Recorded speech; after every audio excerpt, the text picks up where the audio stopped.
المصريين رافعين راسنا في كل مكان. انجاز عالمي جديد حققه السباح المصري احمد اسامه خلال مشاركته في سباق عبور كابري نابولي في دوله ايطاليا.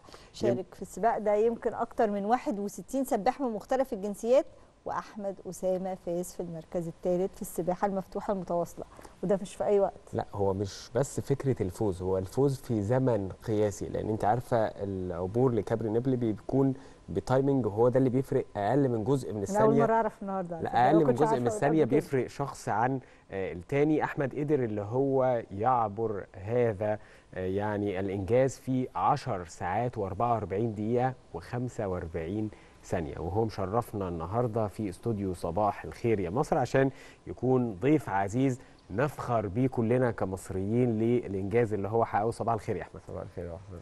منورنا. حضرتك.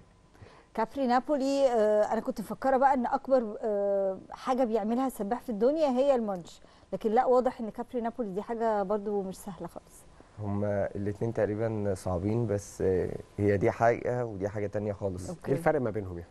المانش هي مجرد محاوله عبور، ما فيش. انت حاولت تعبر مانش قبل كده؟ الحمد لله عبرت المانش في شهر 9 اللي فات، في زمن 14 ساعه تحديدا، 13 ساعه و59 دقيقه، مسافه 65 كيلو. كان تحت قياده كابتن خالد شلبي المدرب بتاعي، وكابتن خالد كان عبر المانش بدراع واحد سنه 83. ما شاء الله. فده المانش اللي هو مجرد محاوله الوصول من انجلترا لفرنسا. كابري نابولي هو سبق سباحه طويله، اقوى سبق سباحه طويله في العالم. مصر ما شاركتش فيه تقريبا من 48 سنه. يعني انا اول سباح بعد 48 سنه الحمد لله شارك في السبق ده. سبق مش سباح عادي، انت سباح جايب مركز ثالث. شكرا جدا لحضرتك. السبق ده تقريبا السبق يعني مين اللي كان بينافس معاك؟ ايه؟ مين اللي كان بينافس معاك؟ دول كتير كانت موجوده. يعني الاول كان مين؟ الثاني كان مين؟ الرابع يعني عايزين نعرف برضه. احنا ابننا فاز، ويعني اخونا الصغير بقى بطل والناس كلها بتفخر بيه واسمك بقى يردد. عاوزين نعرف كنت بتنافس مين؟ يعني مين اللي كان في الصداره اللي انت كنت بتنافسهم، ومين اللي انت كنت هايبهم وانت داخل؟ الايطاليين بصراحه، الايطاليين عشان هم يعني بيتمرنوا اصلا في أرضهم. البحر ده، ارضهم بيتمرنوا فيه، يعني فحافظين كل حته في المكان، علشان الموضوع برضو على قد ما هو مسافه، لا بس في خطط، في مكان معين امشي منه عشان ايه، اعمل اقصر طريق بسرعه. المكان، وقت الطيار، الكلام ده كله، كل ده ورق يعني بيتجهز له كابتن خالد. يعني مثلا بيبقى عامل خطه يعني تقريبا، وبنلعب على الخطه دي 6 شهور تدريب هناك. تدريب لا، انا بتكلم على التدريب عامه. كنت اتمرن في مدينه الغردقه مع كابتن خالد شلبي. الايطاليين دي ارضهم، فبيبقوا عارفين كل حته فيها، وتقريبا عشان هو حياتهم كلها بيتمرنوا هناك. يعني الاول مثلا كان شارك في الايفنت ده 5 مرات قبل المره دي. الاول ايطالي الجنسيه، ده لازم خلاص يعني باللي انت قلته ده مش محتاج بديهي. والتاني سويدي، ما بيني وما بينه يعني ثانيه تقريبا. فكره المسافه ما بين العبور ما بين كابري لنابولي، انت اللي بتقول انك الايطاليين بيبقوا متعودين لان هو ده ارض التدريب بالنسبه لهم. انت وصلت قبلها بقد ايه عشان تقدر تجرب، ولا دي كانت اول مره تعمل حاجه زي كده؟ انا لا، اول مره اللي انا اجرب، انا نزلت، انا طبعا اول مره تجرب كان يوم السباق؟ معقوله؟ كان يوم السباق فعلا. كنت اتمرنت فعلا قبلها بيوم، بس قبلها بيومين بالظبط كابتن خالد مرني في شط كده يعني قريب من مكان الاقامه اللي انا قاعد فيه، بس مش هو ده المكان اللي احنا هنعوم منه. يعني كانت تمرينه كده صغيره، بحيث ان انا ايه، ما ينفعش ان انا اتمرن تمرينه جامده قبل البطوله بيوم طبعا. او بيومين طبعا. فتقريبا كانت الصدمه الاولانيه هي وقت البطوله على طول. بيبقى معاكم جايد بقى او مراكب بتقول لكم اتجهوا يمين اتجهوا شمال عشان توجهكم وتحرككم؟ كل سباح معاه المركب، كل دوله تحديدا معاها المركب بتاعها والجايد بتاعها. بيبقى المركب عليها الاوبسيرفر اللي هو الحكم، والبايلوت اللي هو قائد المركب، والكابتن خالد شلبي.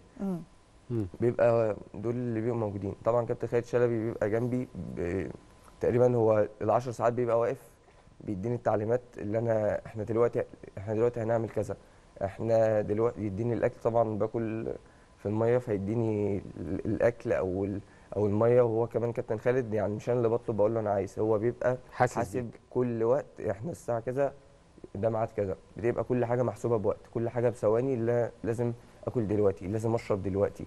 ده بناء على حاجات كابتن خالد دراسات كبيره يعني عاملها في الموضوع ده الحمد لله. وبناء عن سابق تجربه كابتن خالد بالظبط. طبعا كابتن يعني خالد يعني اسطوره السباحه في مصر، يعني السباحه الطويله، يعني ايام الجيل بتاع زمان اللي احنا كنا بنسمع عنه في الطاوله تماسيح النيل، كابتن خالد شلبي وكابتن عبد اللطيف ابو هيف، يعني الناس دي يعني اتعلمنا منهم حاجات انت كتير عارف قوي انا الحمد عاجبني لله. احمد ايه قوي في كلامك؟ فكره انكار الذات. يعني انت بطل وبطل حقيقي وعملت حاجه تعتبر اسطوريه، لكن ما بتقولش انا اللي عملت، بتقول لا كابتن خالد، الامتنان للمدرب بتاعك. احنا الحمد لله، اصلا احنا بنتكلم يعني ناس كتير يعني كانوا معانا. كابتن خالد شلبي كان واقف في ظهري طبعا في كل حاجه، سواء يعني امور نفسيا، ساعات كان بيحصل لي مشاكل نفسيا كابتن خالد كان بيخليني اتخطاها، سواء تدريب، سواء اللي هو المعسكرات التدريبيه، سواء التغذيه، سواء الكلام ده عمل كله. جماعي. ايه؟ احنا بنتكلم في عمل جماعي. عمل يعني جماعي. قد ينظر والدي البعض ووالدتي، لفكره السباحه اللي هي لعبه فرديه، لا لكن انت هنا بتتكلم هي هو في عمل تيم. جماعي. والدي ووالدتي برضو بيتحملوا جزء كبير جدا. ففي حاجات هي انا تقريبا انا السباحه اللي انا بعوم، بس بيبقى في ورايا يعني التيم اللي وراك هو اللي بيعمل منظمه كامله اهمها كابتن انت خالد خدت بالك قال لك ووالدي حاجه ووالدتي. بمنتهى الاستهتار كده، قال لك انا سباح انا بعوم. يعني انا ما بعملش حاجه غير اللي انا بعوم، الناس بقى ايه هي اللي بتعمل كل حاجه. بالظبط. هو انت بتعمل 90% من المنظومه دي كلها يا احمد.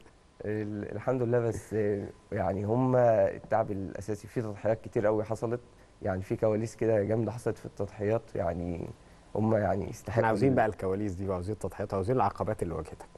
في عقبات كتير واجهتنا. اولا يعني كنا جو ايطاليا، احنا طبعا عارفين ليه ممكن تبقى الجو ساقع شويه غير مصر هنا. درجه الحراره، يعني احنا كنا عاملين حسابنا ان احنا هنتمرن على درجه حراره 25، درجه الحراره اليوم ده وصلت ل 31. فطبعا اكسجين قليل وشمس طبعا عاليه جدا، فتقريبا كنا بنحس كنت ساعات بحس ان انا عم افقد نفسي. كان الموضوع صعب جدا بالنسبه للشمس والجو الحر ودرجه الميه نفسها سخنه، فدي طبعا من اصعب من بتأثر الصعوبات. على وظائفك الحيوية. دي اول حاجه. تاني حاجه تيارات الميه طبعا متغيره. في وقت احنا بنعوم في مكاننا تقريبا، يعني في ممكن ساعتين كده في كابري نابولي انا عايمه في مكاني، عايز بس اتخطى التيارات اهو اللي احنا شايفينه على الشاشه ده. بالظبط. فكان الموضوع يعني دي المواضيع اللي هي في الميه. في بقى حاجات كتير قوي يعني بتبقى نفسيا والكلام ده، يعني برضو كابتن خالد بيحاول ان انا ازاي امر بيها، ان انا اعالجها. في حاجات طبعا لما انا بحس بوجع او تعب في الميه، يعني كابتن خالد دايما بيقول لي كلمه واحده: انت دكتور نفسك في الميه. يعني انا اللي بعالج نفسي في الميه، انا دكتور نفسي، انا اللي لازم اتحمل لو قدر الله مثلا جنبي وجعني، لازم انا اتصرف اعمل ايه كده. كل دي حاجات احنا بنتدرب عليها، يعني تقريبا قعدنا 6 شهور او اكتر بنتدرب على الحاجات انت دي كان كلها. عندك معسكر تدريبي مغلق معسكر مع تدريبي مغلق كابتن مع خالد كابتن شلبي خالد. لمده 6 شهور قبل البطوله. بالظبط. ده كان ايه مدينة بقى؟ الغردقة. تغذيه نفسيه، تدريب طبي طبعا بجانب التدريب السباحه، ولا كنت بتعمل ايه كل حاجه، تغذيه، النوم بميعاد، اكل ميعاد، تمارين، كل حاجه بتبقى محسوبه بالثانيه.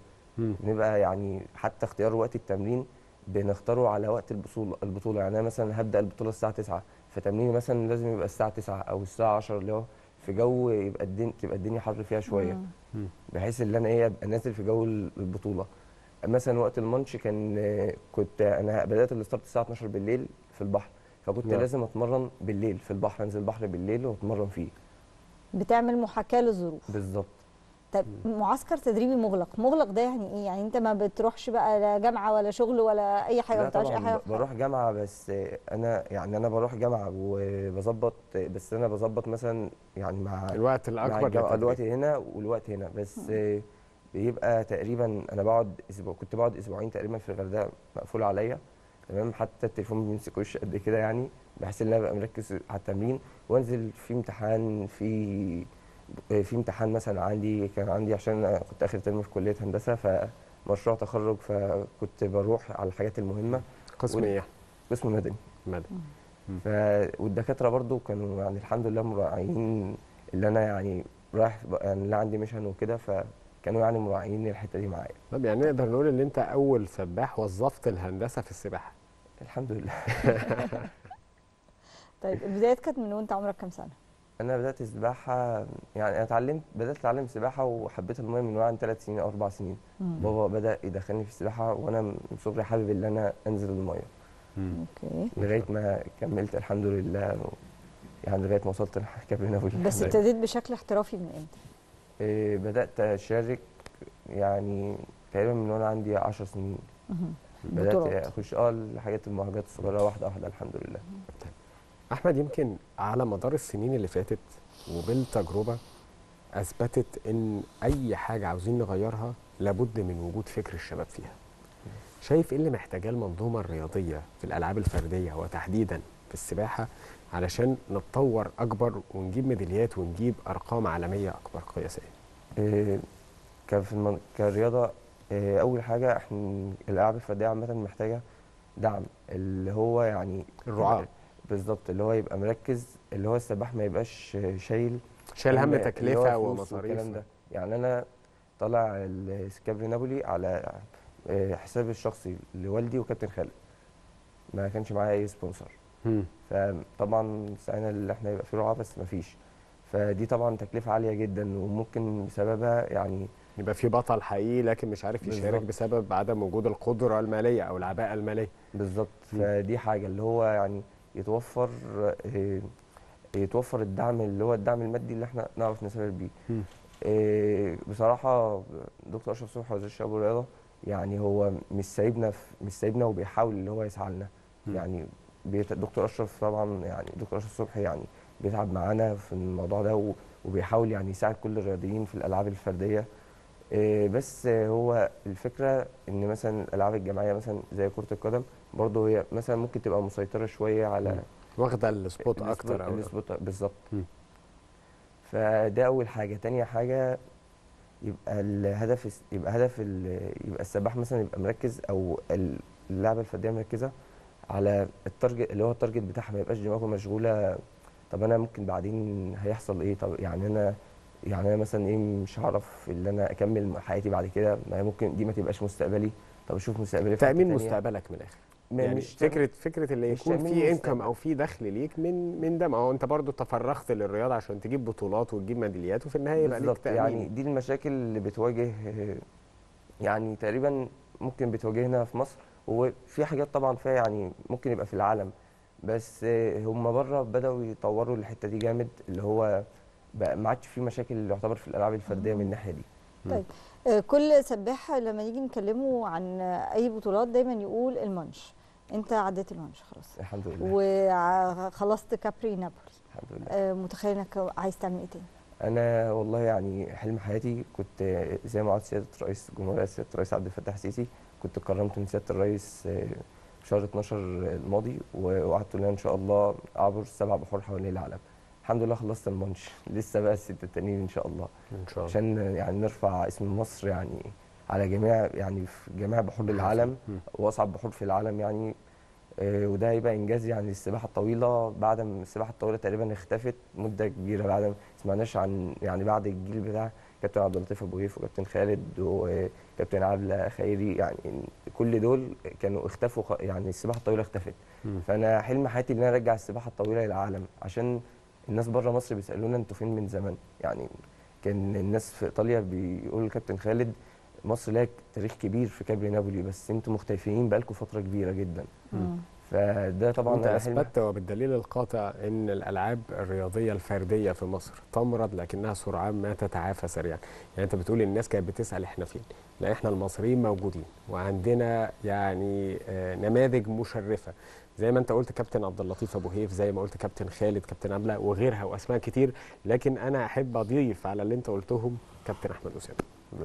يعني خلاص انت اصبحت يعني نقدر نقول بدايه التواجد كايقونه في مكان او في لعبه السباحه تحديدا. وان شاء الله كل التوفيق ليك، وان شاء الله احمد هتحقق ذاتك طالما انت عندك تجرد ذات وابتعدت عن الغرور. لان انا دايما بشوف فكره انا عملت دي بتبقى بدايه الاخفاق. ده حقيقه، هو الموضوع مش انا والله خالص، يعني هي اولا ربنا سبحانه وتعالى، عشان انا بتحدى، يعني انا بنزل بحر، يعني لا بتحدى طبيعه ربنا، فهي ربنا سبحانه وتعالى اللي يقدر يخليني اغلب الطبيعه دي. ثانيا مجهود يعني كلنا، اللي هو سواء انا سواء كابتن خالد سواء حتى والدي ووالدتي، يعني كل ده في كل واحد عامل مجهود كبير جدا. يعني ممكن ما يبقاش هم باينين في الكادر، بس يعني هم يعني في حاجات بتبقى عليهم ضغطه برضو صعبه جدا. احمد أكيد. ربنا يحفظك. شكرا جدا لحضرتك. كل التوفيق ليك يا رب. كابتن نورتنا أحمد وشرفتنا أسامة. كابتن احمد اسامه، سعداء حبيبي بوجودك حضرتك. معانا وسعداء بالانجاز اللي انت حققته. احنا عملنا مقابله، فاضل لنا 6 مقابلات بعد كل بحر هتعبره هتيجي إن شاء الله. وهنتكلم معاك ان شاء الله ان شاء عن الله. ان شاء الله كل التوفيق ليك يا أحمد. شكرا جدا. مشاهدينا دلوقتي هنروح لفاصل سريع، لكن فقرات صباح الخير يا مصر لسه متواصله مع حضراتكم حتى 10 صباحا، انتظرونا.